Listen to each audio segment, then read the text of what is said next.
క్రైస్తలో ఈరోజు దేవుని వాగ్దానం. దేవుని ఆత్మచేత ఎందరూ నడిపింపబడుదురో వారందరూ దేవుని కుమారులై యుందురు. రోమేలుకు రాసిన పత్రిక 8వ అధ్యాయం 14వ వచనం.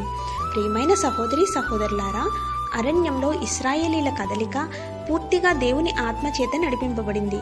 ఒక వ్యక్తి జీవితంలో పరిశుద్ధాత్మ అతనిని దేవుని ప్రణాళికలు మరియు ఉద్దేశంలోనికి నడిపిస్తుంది. ఆత్మచేత నడిపింపబడుట వలన మనలను రూపాంతరపరుస్తుంది. అప్పుడు మనం యేసుక్రీస్తు యొక్క సారూప్యత మరియు స్వరూపంలోనికి మారతాము. మనము ఆత్మలో ఎదుగుతూ పరిపక్వత పొందినప్పుడు మనము కృపలో మరియు ప్రభువు అయిన యేసు యొక్క జ్ఞానంలో ఎదుగుతాము.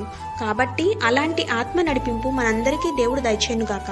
ఈ దిన వాగ్దానం మనందరి జీవితంలో నెరవేరాలని కోరుకుంటూ దేవుని సువార్త పరిచర్యలో మీ సహోదరి. ఆమేన్. God bless you. Download ShareChat.